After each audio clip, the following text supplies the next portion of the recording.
Assalamualaikum dan selamat sejahtera tuan-tuan dan puan. Kepada semua subscriber saya ucapkan ribuan terima kasih. Kepada tuan dan puan yang baru hadir, saya ucapkan selamat datang. Jangan lupa untuk like, komen, share dan subscribe. Okey tuan-tuan dan puan, untuk video kali ini saya akan share satu lagi info berkenaan duit shilling error juga. Okey, kali ini adalah duit shilling mesin Sebab kebelakangan ini saya tengok ramai yang komen ataupun messenger saya nak jual duit mesin selepas tengok saya buat video scan duit mesin. Tapi kebanyakan orang hantar semua ni mesin biasa. Jom saya tunjukkan shilling mesin error macam mana yang kita cari. Okey, dia ada banyak jenis. Untuk video kali ini saya akan tunjuk satu dulu. Video akan datang saya akan update. Okey, fokus satu-satu. Okey, jom kita tengok macam mana duit error untuk kali ini.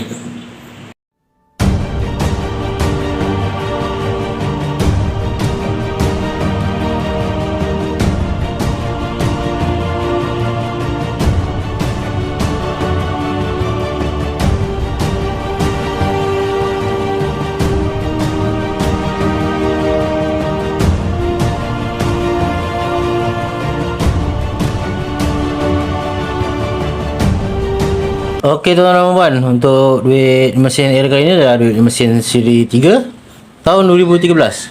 Tengok mana error dia. Kat sini.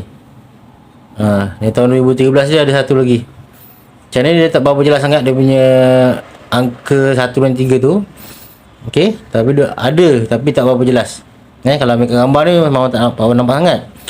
Kita tengok secara fizikal dia nampak, ada nampak sikit. 2013 kat belah sini. Ni ada error kantor kelas. So sekiranya tuan-tuan jumpa, cantik untuk jadikan koleksi pribadi. Dan sekiranya tuan-tuan puan nak jual, sudi membelinya. Okey, macam ni saya akan beli dengan harga RM RM8. Okey, cik error macam ni. Sini pun ada harga Kalau error biasa tak ada harga. Kalau duit 2013 ni yang biasa tak ada harga. Cik error macam ni pun ada harga Okey tuan-tuan dan puan, macam tu shilling mesin error yang kita cari. So sekiranya tuan-tuan dan puan nak jual, tuan-tuan dan puan boleh hantar gambar beserta watermark di Messenger, Telegram ataupun IG Nasi Palak Channel. So kita akan tengok dulu lah, bergantung pada kondisi dan bergantung pada size error.